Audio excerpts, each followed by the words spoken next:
February 14th, 1859, Yazoo County, Mississippi. The most merciless Valentine's night the Delta would ever know. Her name was Clara. By day, she was a servant, carrying trays of meat, scrubbing the stains of others' sins. By night, she became something else, a firebringer, a reckoning in flesh. 3 plantations would fall before dawn. Families who dined on silver spoons and blood-soaked labor would watch their mansions collapse in shrieks and cinders. The torch in her hand was no tool of accident, but of vow. An oath sealed the night her lover was sold south, stolen from her arms, and traded like cattle. What began as love ended as vengeance. What was whispered in chains was shouted in flame. This is the true story of how one woman turned the Delta's most hallowed night of romance into its most unforgettable night of ruin. This is the Valentine's Day Vengeance. Valentine's Night, 1859. The Delta lay wrapped in winter's brittle hush, its fields slick with frost, and its cabins shivering in silence. But inside the Whitfield mansion, warmth gathered like a crown. Fires roared in the hearth, candelabras glittered, and the dining hall swelled with music. Perfume clung to the air, lavender and rose oil masking the sour sweat of men fattened by other people's labor.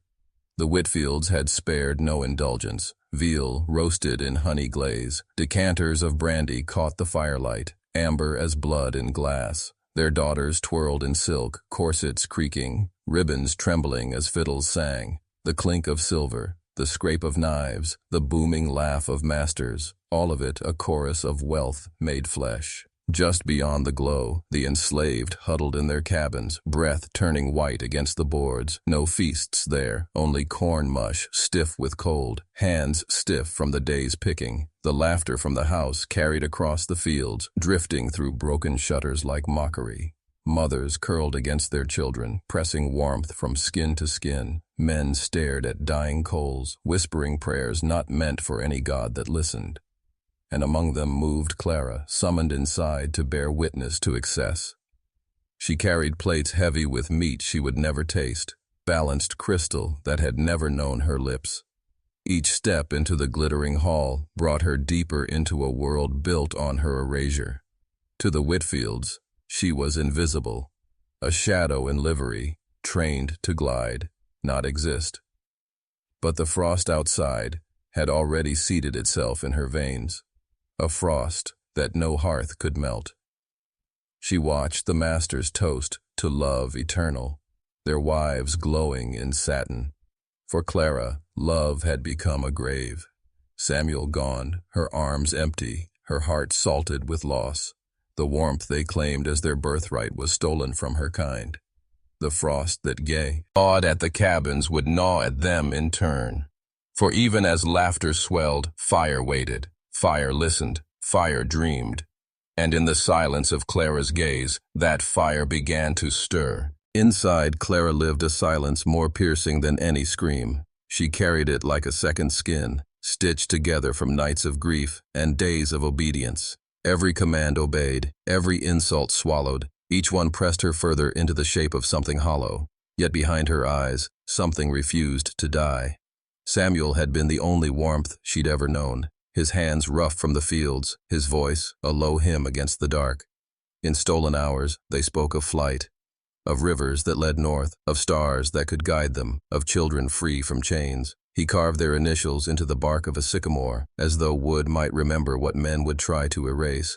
Clara believed him when he whispered, "One day, we will run." But the master's greed was sharper than love. Samuel was sold with the wave of a hand, another coin in the ledger of Cotton's empire. Clara remembered the moment his wrists were bound, the sound of iron closing like jaws. She remembered the dust rising from the wagon wheels as he was driven away. Her voice cracked his name into the air, but the earth swallowed it whole. That night, she clawed the bark of the sycamore until her fingers bled, her initials and his blurred into red. The tree stood silent, but her heart split, its roots torn, its branches broken. Since then, every laugh from the master's table struck her like a whip. Every wedding toast, every song of love, was an insult carved into her flesh. They had stolen not just Samuel, but the future he carried, and in its place, they left her with a heart of shards, each one sharper, each one cutting inward. Clara's grief hardened into something elemental. It was no longer mere sorrow, but a hunger for balance, a need for fire to speak where words could not. The same love that once dreamed of escape now dreamed of destruction. The same heart that once beat for Samuel now beat for vengeance. And as frost clung to the earth, Clara's soul burned unseen, a storm gathering behind her silence. The story of Clara's vengeance did not begin with fire. It began beneath a sycamore tree, on nights when the cicadas sang and the air smelled of damp earth. There, Samuel held her hand as though it were the last solid thing in a world built to strip them bare. They spoke in whispers, their voices careful as moth wings, promising a tomorrow that the world had never granted their kind. Samuel swore he would never leave her. He dreamed aloud of a life in Tennessee or Ohio, where the river might carry them to freedom. He etched their initials into bark with the tip of a rusted knife, sealing their vow in wood and sap. For Clara, those carved letters were scripture. Each night she pressed her palm against them, believing touch could make promise eternal.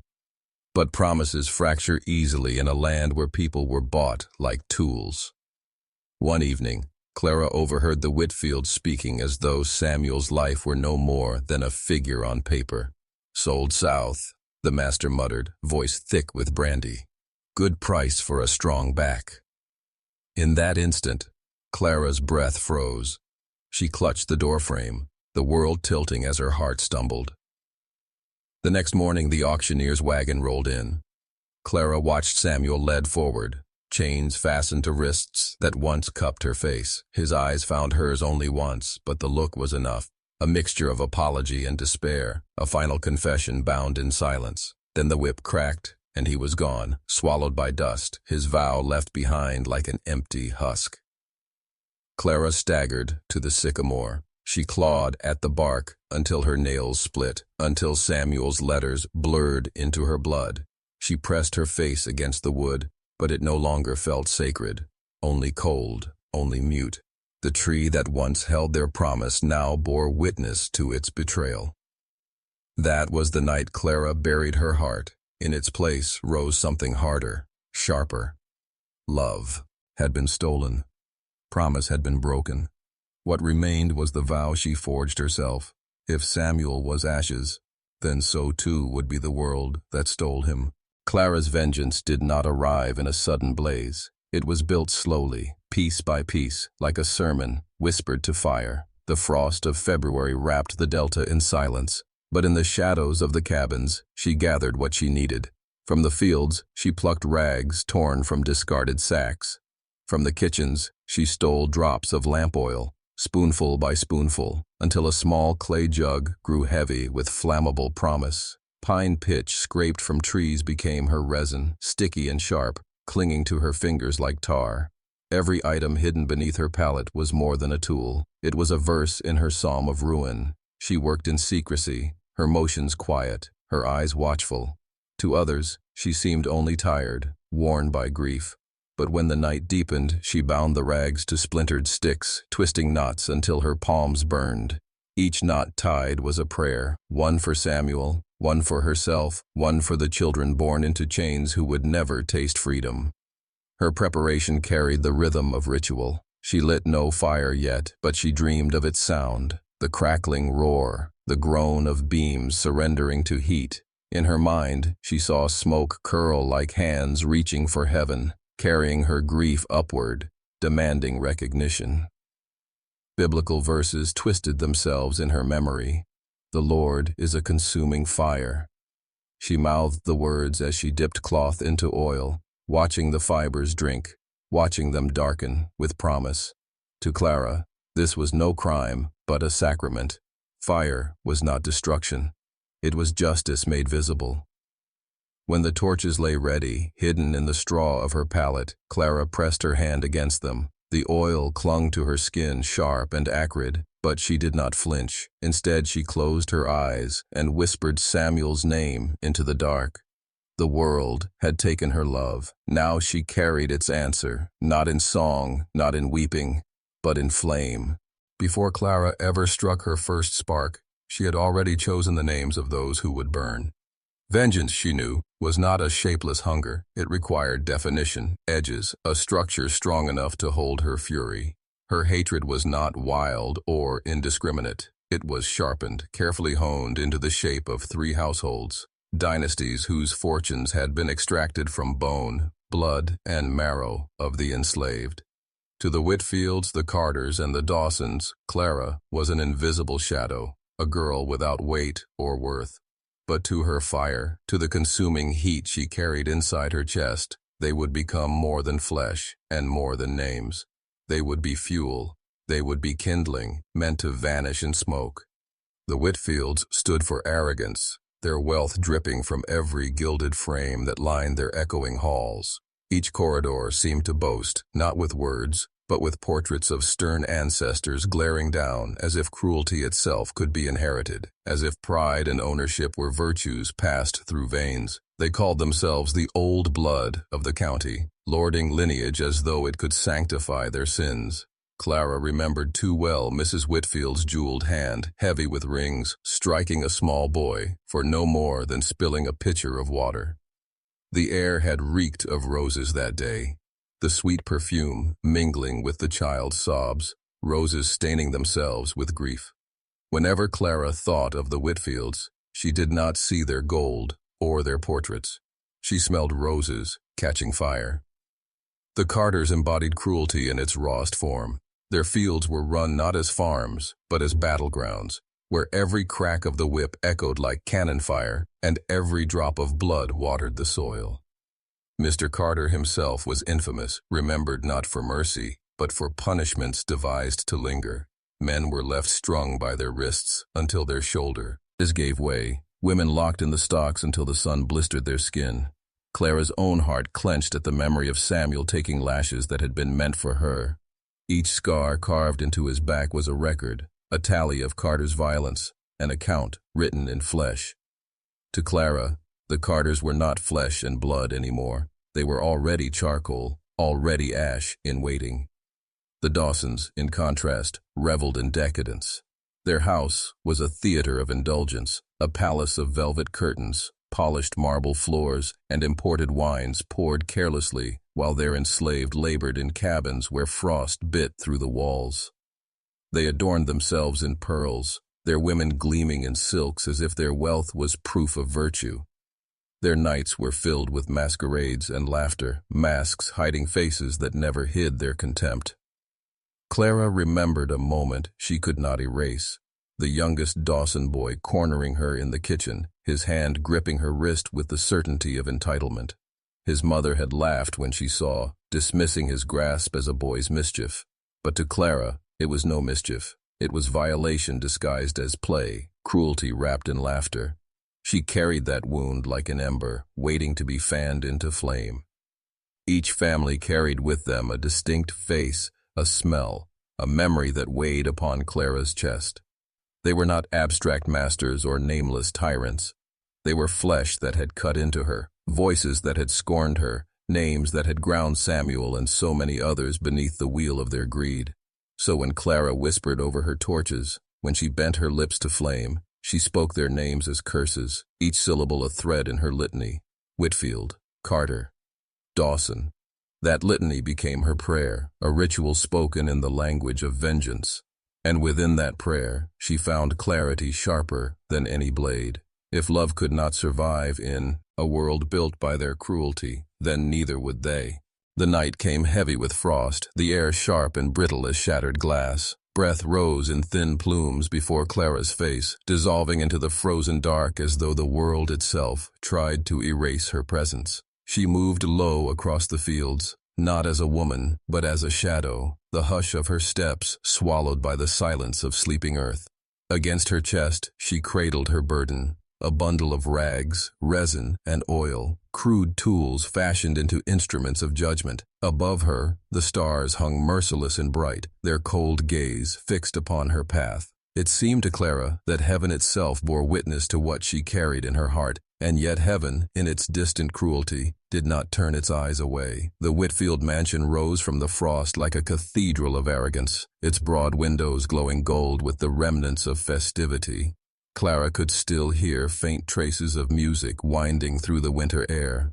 The muted thrum of strings, the ring of glasses raised, laughter spilling like overpoured wine across the frozen ground. To those within, the night was promise, luxury, and ease, another chapter in their long theater of indulgence. To Clara, it was not a night of joy, but an hour carved for reckoning, a night written in the ledger of fire.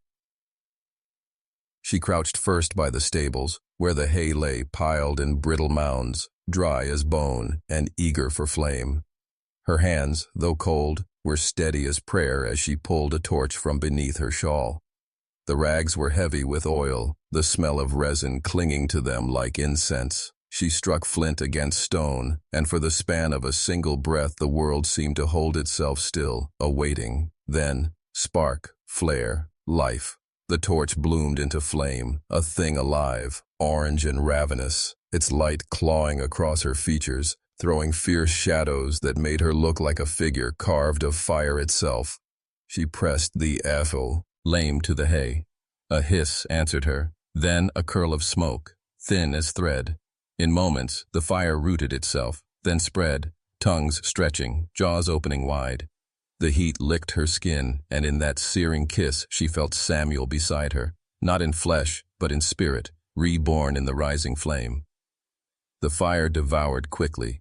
Horses screamed, hooves splintering wood, their terror ringing across the yard. Smoke thickened, heat roared, and still Clara did not flinch. She moved with grim purpose to the kitchen wall, its timber ribs dry with age. Another torch pressed close, another bloom of fire, another breath of smoke, again, flame. By the time the first scream shattered the music inside, the Whitfield night of feasting had already collapsed into a night of terror. Curtains caught like kindling, beams groaned, and glass burst outward in shards that rained down with red firelight. Figures stumbled into the yard, gowns trailing sparks, voices fractured by panic. At the edge of the inferno, Clara stood bathed in the blaze's fury. She did not smile, nor did she weep. Her gaze was steady, a witness to the judgment she had set loose upon the earth. The Whitfields had raised their toasts to love and lineage. Now their cups brimmed with smoke and ash. The Whitfield estate collapsed behind her, timbers shrieking as they gave way to flame. Clara did not linger. Fire was not meant to be admired. It was meant to move, to consume. With her shawl pulled tight and another torch hidden at her side, she walked into the night like a pilgrim carrying sacrament. The Carter plantation stood less than a mile away, its fields skeletal beneath the moon. Here, cruelty had been Samuel's inheritance, the lash, the stocks, the lash again. Clara crossed the yard with the silence of smoke itself. Dogs stirred in their kennels, but the reek of fire already drifting from the Whitfields unsettled them into whimpers. She knelt by the shed where tools were stored, wood seasoned and dry. Her torch flared to life, flame leaping as though eager for its task. When she pressed it to the wall, the timber sighed and accepted its fate. Within moments, the fire was crawling upward, a red serpent winding across beams.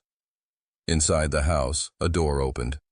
Carter himself stepping out, pipe in hand, confusion furrowing his brow at the smell of smoke. Then he saw it, the orange bloom spreading too fast to smother. His shout cracked the night, summoning chaos. Servants rushed, wives screamed, but already the fire ran faster than their hands. Clara watched from the shadows, expression carved from stone. She heard the splinter of rafters, the frantic whinnies of horses trapped in flame. She remembered Samuel's scars, each lash a tally of Carter's cruelty. Now the fire carved its own tally across the walls, red against black, irreversible. When the first body fell from a window, clothes burning, Clara turned away. Her torch still burned, and the night still waited. The Dawson estate rose in the distance, grand and glittering with lamps, unaware that judgment was already on its way. Clara's steps did not falter. Each stride was a verse, each torch a psalm, each blaze a chapter in the only scripture she had left. Fire, The Whitfields were ash, the Carters were ash, and the Dawsons would soon follow. The Dawson estate rose like a palace against the night, its columns pale as bone, its windows shimmering with lamplight. Laughter still drifted from its halls, oblivious to the chaos already devouring the county. Clara stood at the edge of the lawn, torch unlit in her hand, and listened.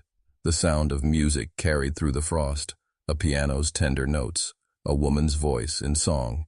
It might have been beautiful had it not been built on the broken backs of her people. To Clara, it was nothing but mockery. She lit her torch with flint, and the flame leapt upward, crackling as though hungry.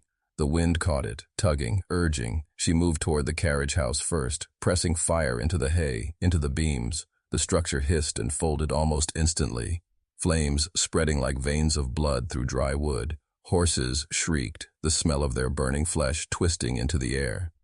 From there she went to the kitchen door, cloth already soaked in oil. The torch brushed wood, and the blaze spread like judgment, climbing upward with greedy fingers. Soon the mansion's white columns glowed red, painted by the fire's hand. Inside, panic erupted. Shouts rang out, dishes crashed, silk skirts swished as figures rushed toward the doors. Clara saw Dawson's wife stumble into the yard, clutching jewels against her chest as if gold might shield her from flame. Servants poured out behind her, torn between terror and awe. Clara did not hide now. She stood at the edge of the firelight, her face carved in shadow and flame. Someone pointed, shrieking her name, calling her witch, devil, curse, but her silence was louder than accusation. The fire roared, beams groaned, and the Dawson mansion folded inward like a dying beast. Sparks leapt into the sky, 1,000 tiny stars born from ruin. Clara whispered Samuel's name into the roar, her voice steady, unbroken. This was the night of Rococo. Coning, 3 dynasties undone in a single breath of fire. The Whitfields, the Carters, the Dawsons, all ash, all memory, all debt repaid.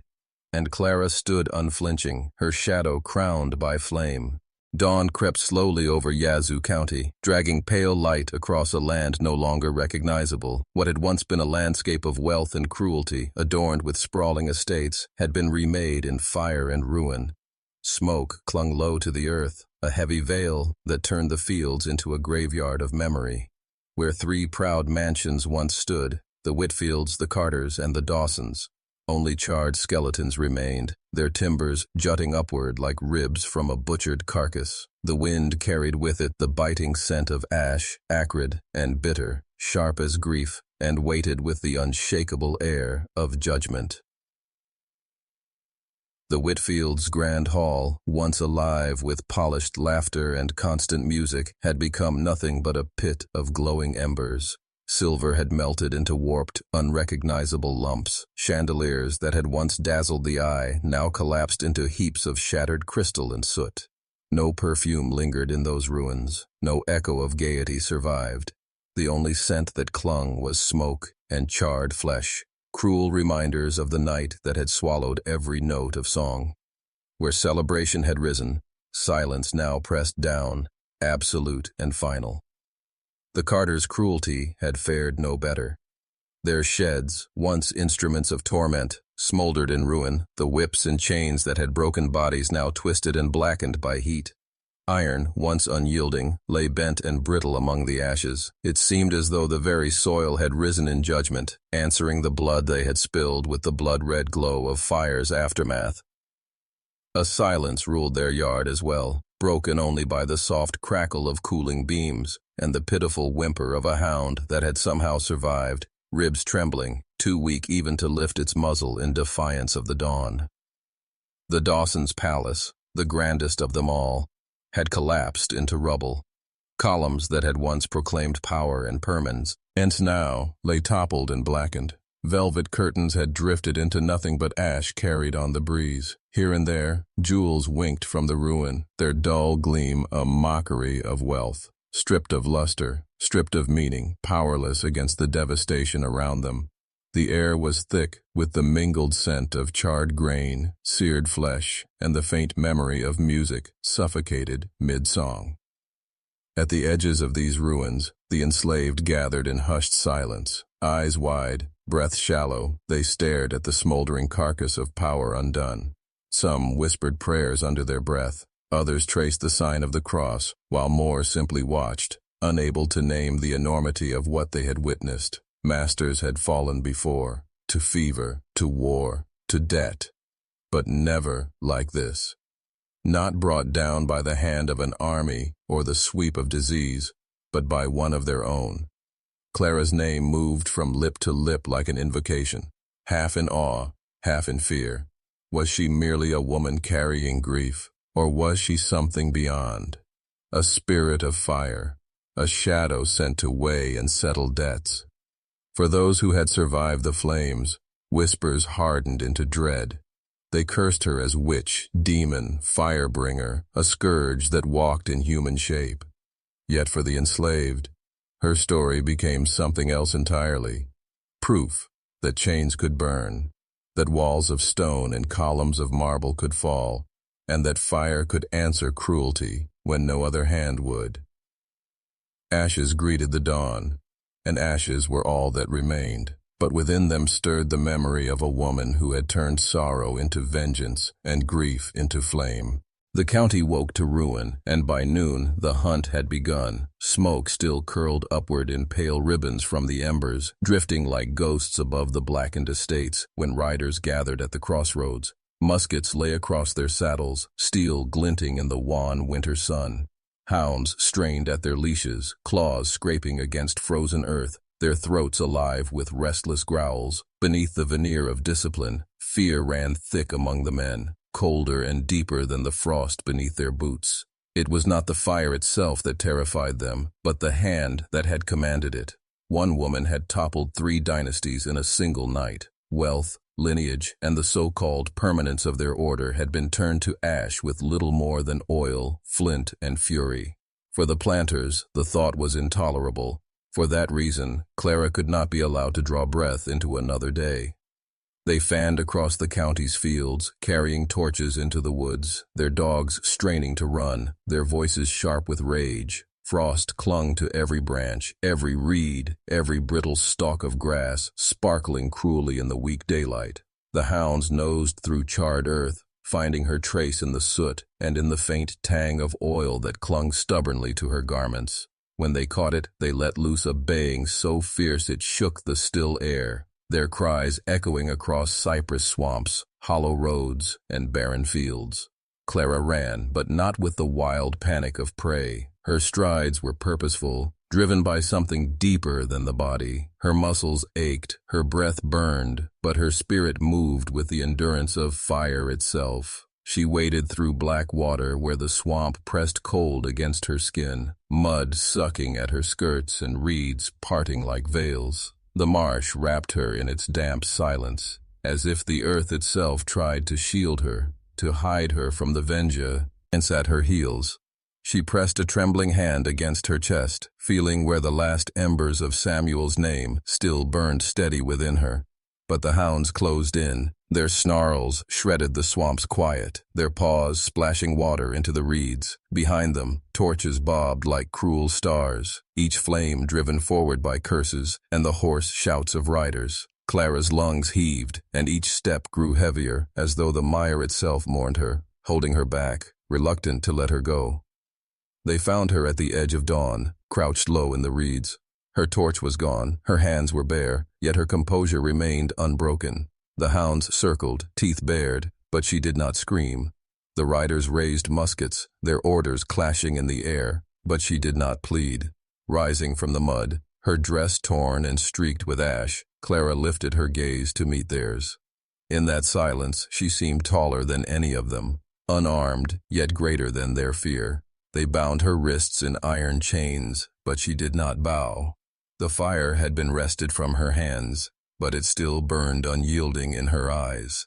The courthouse in Yazoo County swelled with bodies until its timbers seemed ready to split. Benches groaned under the weight of those who had rushed in from farms, towns, and distant crossroads, drawn by rumor that had spread faster than smoke. An enslaved woman, it was said, had burned not 1, but 3 plantations in a single night. She had toppled dynasties that believed themselves as eternal as the land itself. Terror mixed with morbid curiosity, and the people pressed close, jostling for a glimpse. Some came to spit their hatred, others to reassure themselves that she was mortal and not the specter whispered of in kitchens and cabins. Was she merely flesh, or something born of fire and wrath? When Clara entered, chains marked her passage. Iron bound her wrists and shackled her ankles, the clinking echoing across the hushed chamber. Yet her eyes did not lower, nor did her spine bend. She stood before the bench like a pillar of ash hardened by flame, unbroken, unbent, unyielding. The judge adjusted his spectacles with a hand that betrayed its tremor, though his voice strained for thunder when he called the room to order. Witnesses crowded forward one after another, their words heavy with venom. Survivors swore they had seen her silhouette etched in firelight, torch raised as though cursing heaven and earth alike. Others declared she must be a witch, insisting no mortal hand could have destroyed 3 estates in a single night. The Whitfield matron, her face streaked with soot even after days, held aloft a blackened locket, a trinket she offered as proof, as though the ruin of her house alone was evidence enough of sorcery. The prosecutor rose like a storm, his voice pounding against the walls. He spoke of rebellion, of chaos, of the danger of sparks allowed to spread. He thundered about the fragile order of the county, about how one woman's defiance could swell into hundreds, thousands. Yet beneath his fury was something colder, sharper, fear. His words shook not because of anger, but because he knew the answer to his own unspoken question: what if others followed? At last the court demanded Clara speak. She lifted her head, and though her voice was not raised, every ear bent to it, as if drawn by the strike of flint against stone. Love lit the flame, she said, and justice fed it. Gasps tore through the chamber. Some cursed, others clutched their crosses, but Clara said nothing more. She returned to silence, letting their dread swell to fill the void her words had left. The verdict was never in doubt. Guilty, guilty, guilty. The gavel struck down like a coffin lid. She was sentenced to hang within the week. Yet when chains dragged her from the room, no cheer rose from the crowd. They watched in uneasy silence, some with hatred, others with something more dangerous: doubt. For in Clara's eyes burned a fire no sentence could smother, the fire not of wood, but of memory. And memory, they knew, was harder to kill. The morning of her death broke gray and bitter. The sky, an iron lid clamped tight above Yazoo County. Cold settled heavy on the square where the gallows loomed, its beams slick with frost, its rope swaying gently as though impatient for the day's work. Long before the hour, crowds gathered, their boots crunching on frozen earth, their breath clouding the air in pale plumes. Men brought their sons to watch, insisting they must learn what became of rebellion.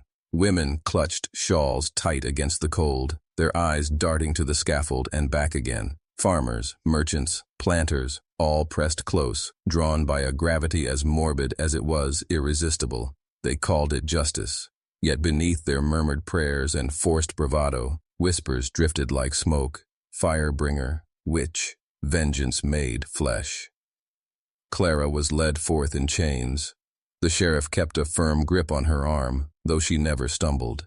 Her dress was plain, frayed at the hem, the fabric stiff with mud. Her wrists were rubbed raw where iron had gnawed the skin, her hair bound back from her face. Yet she carried herself not as prisoner, but as sovereign, each step calm, each breath steady. When her foot touched the scaffold, the boards groaned like a drumbeat, slow and solemn, marking the pace of history. She mounted the gallows not as one broken, but as one who had already endured flame and come through tempered. The noose waited above her, a loop of coarse rope swaying gently in the chill breeze. The preacher beside her muttered prayers, urging her to repent before the crowd, to seek salvation in her final breaths. Clara did not bow her head. Instead, she lifted her gaze outward, across the farmers and townsfolk, across the planters who watched with tight jaws, and farther still to the edges where the enslaved lingered in silence, their eyes wide, daring to witness. Her gaze swept over them all like fire foe, ending tinder. When the sheriff asked for last words, Clara's voice rang clear, low but unshaken. Samuel waits for me. Fire remembers. A hush followed, heavy and absolute. No sermon had ever commanded such silence. Some spat into the dirt, others clutched at crucifixes, but no voice rose to drown her words. The hood was drawn, the rope tightened. With a curt nod, the trap gave way. Clara's body dropped, the crack echoing like thunder in a winter sky. For a moment, she swayed, framed against the pale heavens like a figure etched in scripture, both martyr and curse. The crowd dispersed slowly, muttering to themselves, unsettled in ways they dared not name. Yet, at the edges, the enslaved did not look away. In their eyes, the gallows had not claimed her. They saw instead a woman who had burned the unburnable and faced death without bending. To them, rope and wood had only carved her deeper into memory. And so, on February 21st, 1 week after her night of fire, Clara gave Yazoo County her final Valentine. A body surrendered to the gallows, but a flame that would not die. Time buried the ashes, but not the memory.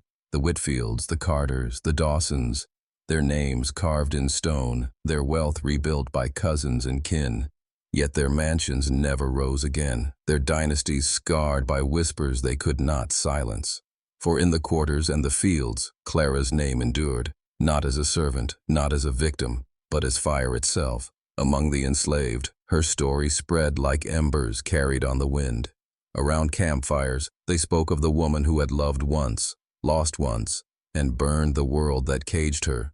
Some called her the Valentine widow, others the flame bride. They said the smoke of her vengeance still curled in the night air, that when the wind shifted, you could hear her voice in the crackle of firewood. The planters tried to twist her memory into a warning, a tale of rebellion and punishment. This is what comes of disobedience, they hissed to children and servants alike.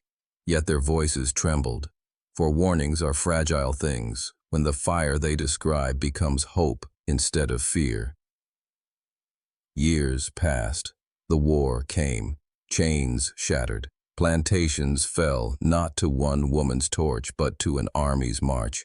And still, Clara's legend threaded itself through the fabric of freedom, proof that resistance had always burned, even in the coldest years. Now, more than a century and a half later, her story is not found in courthouse ledgers or marble plaques. It survives in fragments, in the hush of oral histories, in the memory of those who dared to fight though the world was against them. And tonight, it survives here, carried across wires and screens, reaching you, not as entertainment, not as spectacle, but as remembrance. Because Clara's fire was never just for her. It was for Samuel, for every chained hand, for every silenced cry. It was for the reckoning that history tried to bury but could not smother. Ashes fade, flames die, but memory endures. And as long as her name is spoken, Clara still burns.